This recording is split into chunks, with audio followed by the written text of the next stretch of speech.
సినీ ప్రపంచంలో ఎంతోమంది తారలు ఉంటారు. వారందరికీ ఒక ప్రత్యేక స్థానం ఎప్పుడూ ఉంటుంది. అయితే అందరిలో సిల్క్ స్మిత స్థానం మాత్రం చాలా ప్రత్యేకం. ఆమె కెరీర్ స్టార్టింగ్‌లో తొలినాళ్లలో రిజెక్ట్ చేసిన మొదటి మనిషి మీరని మీ మీద కోపం అంటారు. సిల్క్ స్మిత గారి గురించి చెప్పటానికి ముందు ఒక చిన్న విషయం. మరి ఆ అమ్మాయిని పెట్టొద్దంటావని అన్నాడు. పెట్టడం పెట్టకపోవటం అనేది మీ ఇష్టం. ఇబ్బంది అయితే ఉంది. ఇబ్బంది అయితే ఉంది. అందులో మీరు ఫస్ట్ డైరెక్షన్ మనం ఎక్కడో కలిసినట్టున్నామే అని రాగం తీసింది. కలిసే ఉంటామమ్మా, మరి ఫీల్డ్లో ఉండేటప్పుడు ఎక్కడో కలుస్తాం కదా. మా కో డైరెక్టర్ చెప్పాడు నువ్వు బాగాలేదన్నావంటే డైరెక్టర్ ఆవిడతో చెప్పేసి మిమ్మల్ని గుర్తుపెట్టుకుంది. ఈడు ఎక్కడ దొరుకుతాడు అనుకుందో. పెద్ద హీరోలు ఎవరో వచ్చినా సరే కాలు మీద కాలు తీసేది కాదంటండి. ఇది నా కాలే, నా కాలు మీద నేను కాలు వేసుకుంటాను, నీకేంటి. అప్పటి పుష్ప అనమాట. చిరంజీవి గారు డైలాగ్ చెప్పుకుంటూ వస్తే ఆవిడేమో ఫోర్స్గా చిరంజీవి గారి దగ్గరికి వస్తుంది. చిరంజీవి దగ్గరికి వస్తే చిరంజీవి గారు ఏమో ఇట్లా చూశారు, క్రాంతి గారు ఇట్లా కొట్టారా నిజంగా? చెప్పేసి కొట్టాడు. ఆవిడ కొరికిన యాపిల్ వేలం వేస్తేనండి 25,000 రూపీస్ కొన్నాడు అక్కడ. Hi, welcome to I Dream. సినీ ప్రపంచంలో ఎంతోమంది తారలు ఉంటారు. వారందరికీ ఒక ప్రత్యేక స్థానం ఎప్పుడూ ఉంటుంది. అయితే అందరిలో సిల్క్ స్మిత స్థానం మాత్రం చాలా ప్రత్యేకం. చేసింది చాలా తక్కువ సినిమాలే, బతికింది చాలా తక్కువ సంవత్సరాలే. అయినా తెలుగు వారిపై ఆమె వేసిన ముద్ర ఎప్పటికీ చెరిగిపోదు. అయితే ఆమె జీవితం అంతా చాలా ప్రశ్నలు ఉన్నాయి. స్టార్గా ఎదగాల్సిన తను మధ్యలోనే తిరిగిరాని లోకాలకు చేరిపోయింది. ఈ నేపథ్యంలో అసలు సిల్క్ స్మిత సినీ జీవితం ఎలా సాగింది, ఆ మరణం చుట్టూ ఉన్న మిస్టరీ ఏంటి, ఇలాంటి అన్ని విశేషాలను తెలుసుకోవడానికి మనతో పాటు రైటర్, డైరెక్టర్ జయకుమార్ గారు ఉన్నారు. ఆయన్ని అడిగి సిల్క్ స్మిత విశేషాలు తెలుసుకుందాం. హాయ్ సార్, నమస్తే. నమస్తే.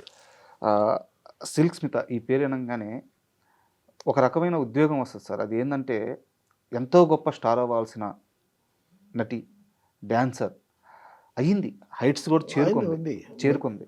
అయితే ఎందుకో అర్ధాంతరంగా జీవితం ముగిసిపోయింది. సరే, అది ఎన్నో సంవత్సరాలుగా ఉన్న మిస్టరీ. అది కాసేపు పక్కన పెడితే సిల్క్ స్మిత గారితో మీకున్న ఒక ప్రత్యేక ప్రయాణం ఉంది. అది అంటే అందరితో ఉండే ప్రయాణమే, ప్రత్యేక ప్రయాణం ఏం కాదు. ప్రత్యేక ప్రయాణం ఎందుకంటున్నానంటే ఆమె కెరీర్ స్టార్టింగ్లో తొలినాళ్లలో ఆమెని రిజెక్ట్ చేసిన మొదటి మనిషి మీరని మీ మీద కోపం అంటారు. ఈ సిల్క్ స్మిత గారి గురించి చెప్పటానికి ముందు ఒక చిన్న విషయం. నేను ఈవీవి సత్యనారాయణ గారి దగ్గర తాళి అనేటటువంటి ఒక మంచి సినిమా చేశాను సార్. 100 days ఆడిందండి. శ్రీకాంత్ గారు హీరో. ఈవీవి సత్యనారాయణ గారు చేసేటటువంటి సినిమాలకి చాలా భిన్నమైన సినిమా అది తాళి అనేది. దానికి అసలు పూజ షాట్ తీసింది బిఎస్ఆర్ స్వామి గారు. ఆయన ఏమన్నారంటే తాళి అనేది చాలా పవర్ఫుల్ టైటిల్ అండి అని అన్నాడు. అలాగే ఆ కథ కూడా చాలా హెవీగా ఉంటుంది. అవును, చాలా పవర్ఫుల్ స్టోరీ. చాలా బాగా తీశాడు ఈవీవి సత్యనారాయణ గారు. సో ఈవీవి సత్యనారాయణ గారికి నాకు ఒక గ్యాప్ వస్తే ఈవీ సత్యనారాయణ గారి దగ్గరికి వెళితే తాళి సినిమాకి కో డైరెక్టర్గా పెట్టుకున్నాడు ఆయన. పెట్టుకున్న తర్వాత అప్పుడు హైదరాబాద్లోనే ఉంటున్నాము. మెడ్రాస్ తీసుకెళ్లారు. అక్కడ పాపగ్రౌ హోటల్లో ఒక సూట్లో ఉన్నాము. ఉండేటప్పుడు కో డైరెక్టర్కి జయకుమార్కి హీరోని తెచ్చి చూపించండి అని చెప్పాడు ఆయన. ఆ ప్రొడక్షన్ మేనేజర్ము హీరోయిన్ తీసుకొచ్చి నాకు చూపించాడు. హీరోయిన్ చూపించాడు. అది ఎవరు? రాశి. రాశి రాశిని చూశాను. వాళ్ళ ఫాదర్ కూడా వచ్చాడు. చూసిన తర్వాత సరే మీరు వెళ్ళండి, నేను మాట్లాడతాను ఈవీవి గారితో అన్నా. ఆడు వెళ్ళిన తర్వాత నేను ఈవీ గారి దగ్గరికి వెళ్ళా. చూసావా రాశి ఎలా ఉంది అని అన్నాడు. సార్, సబ్జెక్ట్ ఏమో తాళి, చాలా హెవీ డ్రామా, హీరోయిన్ చాలా డ్రామా మోయాలి. ఈ రాశి ఏమో చిన్నపిల్లలా కనిపిస్తుంది, ఆ క్యారెక్టర్లో ఫిట్ ఇన్ అవుద్దా అని డౌట్గా ఉందండి నాకు ఉమ్. అని అన్నా. అలాగా అని అన్నాడు. అని అప్పుడు వేరే షూటింగ్ కూడా జరుగుతూ ఉంది. ఆ షూటింగ్ పనిలో పడ్డాడు ఆయన. తర్వాత కొద్ది రోజులకి రాసి అక్కర్లేదు అని అన్నాడు ఈవీవి గారు అనేటట్టు విషయం నాకు తెలిసింది. ఓకే. సో ఈ విషయం ఏమో రాశి ఫాదర్కి తెలిసింది, రాశికి కూడా తెలిసింది. ఉమ్. వాళ్ళేమో వచ్చారు. ఉమ్. వాళ్ళు వచ్చి sir sir sir sir sir అది ఇది అని అంటున్నారు. ఏంటమ్మా అని అంటే, లేదు మీరు ఈవీవి గారితో ఏదో చెప్పారంట, ఆ క్యారెక్టర్ సూట్ అవ్వలేదంట. నాకు అదేం లేదమ్మా, ఆయన డిస్క్రిప్షన్ అది, ఆయన పెట్టడం అన్నా తీసేయటం అయినా ఆయన చెప్తారు, మేము మేము నిమిత్త మాత్రం అది అది ఇదని ఏదో మొత్తానికి తప్పించుకున్నాం. సో నా వల్ల ఒక సినిమా ఆవిడ మిస్ అయ్యింది. ఉమ్. ఇది చిన్న సంఘటన. పోతే మరొక సినిమా రక్తబంధం అని చిరంజీవి గారి హీరో. సార్. ఆ సినిమాలో ఆలూరి రవి అనే డైరెక్టర్, వాళ్ళు తెనాలి వాళ్ళు. ఈ ఆలూరి రవి అతను కూడా తెనాలి. వాళ్ళు ఫస్ట్ డైరెక్షన్ ఛాన్స్ ఇచ్చారు ఇతనికి, ఆలూరి రవికి, నిర్మాతలు. వాళ్ళు రీకో ఫిలిమ్స్ వాళ్ళు. మెడ్రాస్లో మంచి బిజినెస్లో సెటిల్ అయ్యి వెల్ ఆఫ్గా ఉన్నారు. ఇతనికి డైరెక్షన్ ఇచ్చారు. ఇచ్చిన తర్వాత చిరంజీవి గారు, ప్రసాద్ బాబు, చాలామంది కాస్టింగ్ ఉన్నారు. ఒక హీరోయిన్గా ఒక ఆర్టిస్ట్ని సెలెక్ట్ చేశాడు. ఆ రోజు షూటింగ్కి వెళితే, నువ్వు షూటింగ్ అక్కర్లేదు, మేము చూసుకుంటాము, ఒక అమ్మాయి వస్తుంది, ఆ అమ్మాయిని కాస్త డైలాగ్ ప్రాక్టీస్ ఇయ్యి అది ఇదని చెప్పాడు. చెప్తే సరే అని చెప్పాను నేను. సరే నేను ఆ పక్కన గదిలో కూర్చొని అమ్మాయికి డైలాగ్ ప్రాక్టీస్ 10:30 నుంచి 12:30 వరకు డైలాగ్ చెప్తున్నాను నేను. చెప్తున్నాను, నాకు సాటిస్ఫాక్టరీగా లేదు అమ్మాయి. తర్వాత డైరెక్టర్ ఫ్రెండ్ ఆలూరి రవి అని ఆయనతో చెప్పా, ఏమండి అమ్మాయి బాగలేదు, డైలాగులు కూడా బాగలేవు, ఎక్స్ప్రెషన్స్ కూడా రావట్లేదు, భాష కూడా సరిగ్గా రావటం లేదు, అమ్మాయి పెద్దగా చదువుకున్నట్లేదు, సో మరి అమ్మాయిని పెట్టొద్దంటావని అన్నాడు. పెట్టడం పెట్టకపోవటం అనేది మీ ఇష్టం, ఇబ్బంది అయితే ఉంది. అందులో మీరు ఫస్ట్ డైరెక్షన్, మరి తెనాలి వాళ్ళు మీరు ఒకటి, సో తర్వాత మీకు ఇబ్బంది అవుతుందేమో ఫ్యూచర్లో అది ఇది అని చెప్పాను నేను. సో మొత్తానికి ఆ అమ్మాయి మీద ఆయనకి ఎందుకు ఇంట్రెస్ట్ ఉందో తెలియదు నాకు. మొత్తానికి ఆ అమ్మాయిని తీసేశాడు. ఆ అమ్మాయి సిల్క్ స్మిత్, ఆ డైలాగ్స్ నేర్పించిన అమ్మాయి. ఆ అమ్మాయి అమ్మాయికి అప్పటి సిల్క్ స్మిత్ అని పేరు లేదు, ఏదో పేరు ఉంది. అది అయిపోయింది. మొత్తానికి ఆ సినిమా తీసాము, రిలీజ్ చేసాము, అంతా అయిపోయింది వేరే హీరోయిన్తో. సో ఆ సినిమాలు మేము విశ్వనాథ్ గారితో, బాపు గారితో, కోదండరామరెడ్డి గారితో నా జర్నీ సాగుతూ ఉంది. తర్వాత చిరంజీవి గారు ఒక సినిమా, క్రాంతి గారి డైరెక్షన్, సొంత సినిమా, క్రాంతి చిత్ర బ్యానర్ మీద అగ్నిగుండం అని ఒక సినిమా చేసాం. క్రాంతి గారి ఫస్ట్ డైరెక్షన్ సినిమా. ఆ సినిమాలో ఒక సాంగ్ ఉంది. ఆ సాంగ్ ఎవరు చేయాలి? అప్పటికి సిల్క్ స్మిత్ ఆ సాంగ్ చేయాలి. అప్పటికి స్టార్ అయిపోయింది ఆ అమ్మాయి. స్టార్ అయిపోయింది. షూటింగ్కి వచ్చిందండి. షూటింగ్కి వచ్చి కూర్చున్నది, కాళ్ళ మీద కాలు కూర్చున్నది, ఏదో తాగుతూ నన్ను ఇట్ట చూసింది. చూస్తే నేనేమో ఫైల్ పట్టుకొని, నేను కూడా అమ్మాయిని చూస్తే, నేను ఫైల్లో ఏదో సాంగ్ ముందు లీడ్ సీన్ ఒకటి ఉంటుంది, ఆ లీడ్ సీన్ ఆ డైలాగ్లో చూసుకుంటున్నాను నేను. తర్వాత మళ్ళీ అటు చూస్తే మళ్ళీ నన్నే స్ట్రైట్ చేస్తూ ఉంది.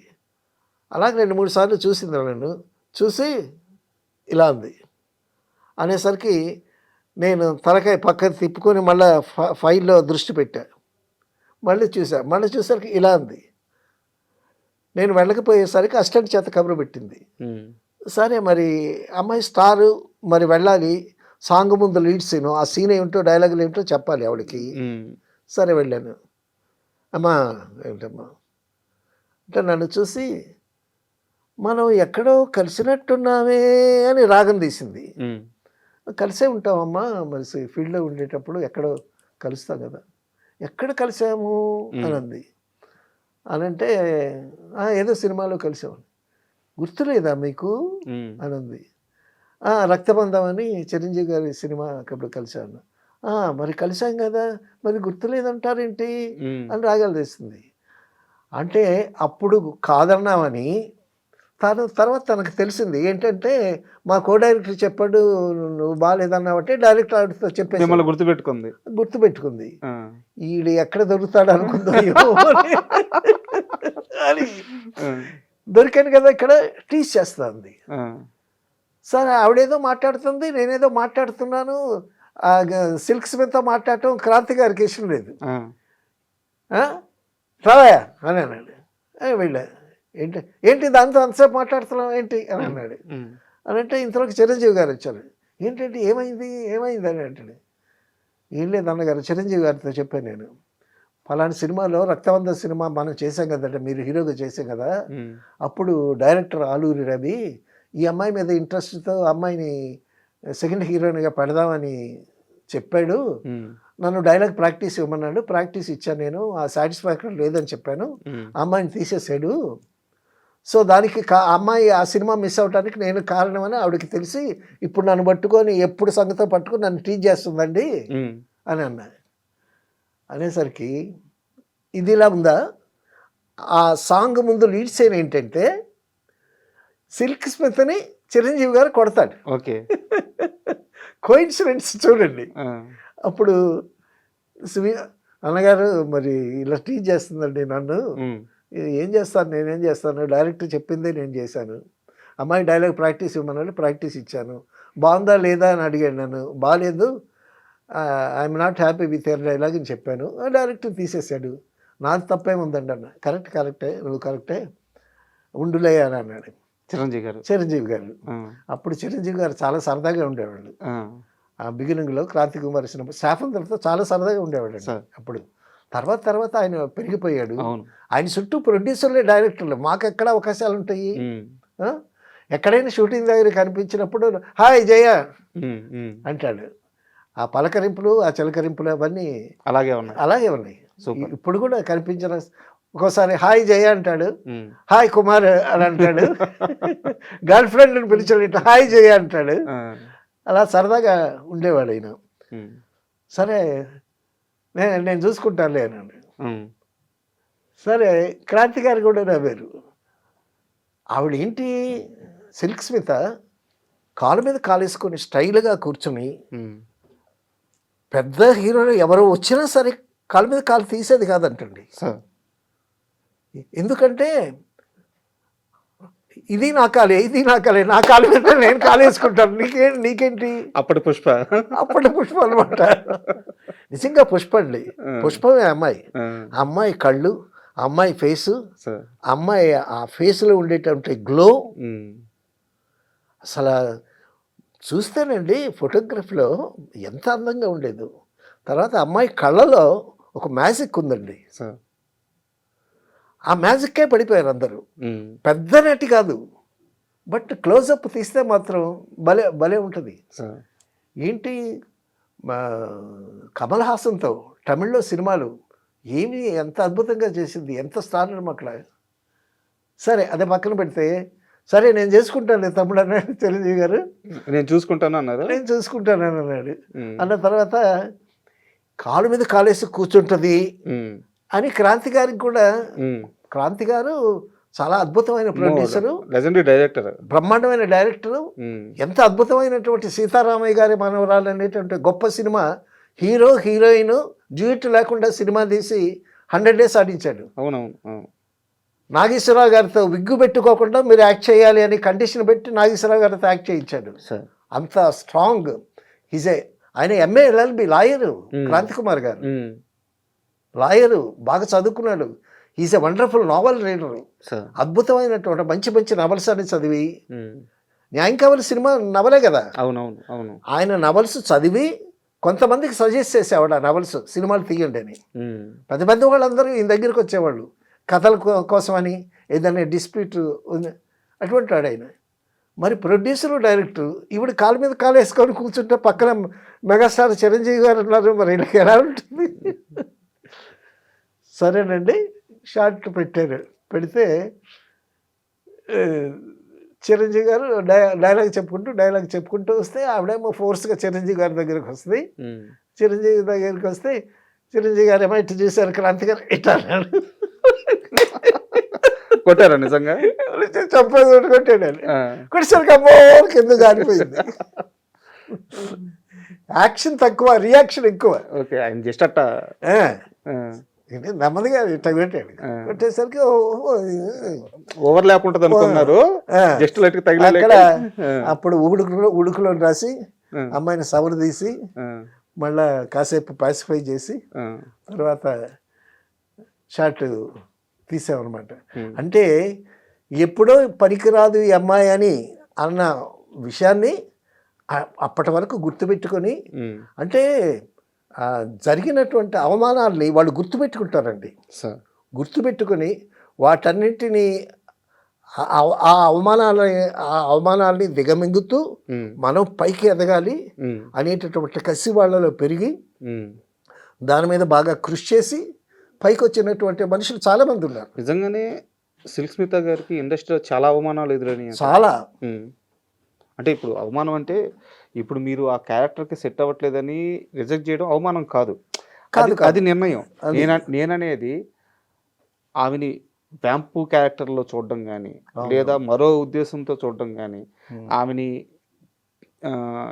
సెట్స్లో ఇబ్బంది పెట్టడం కానీ, ఇండస్ట్రీలో సర్వైవ్ అవ్వడానికి ఆమె చాలా ఇబ్బంది పడింది. ఇన్ని ఇబ్బందుల వల్లే తను గుండె రాటు తేలిపోయి ఎవరిని లెక్క చేయకుండా ఎదురు తిరిగింది ఇండస్ట్రీ మీద అంటారు.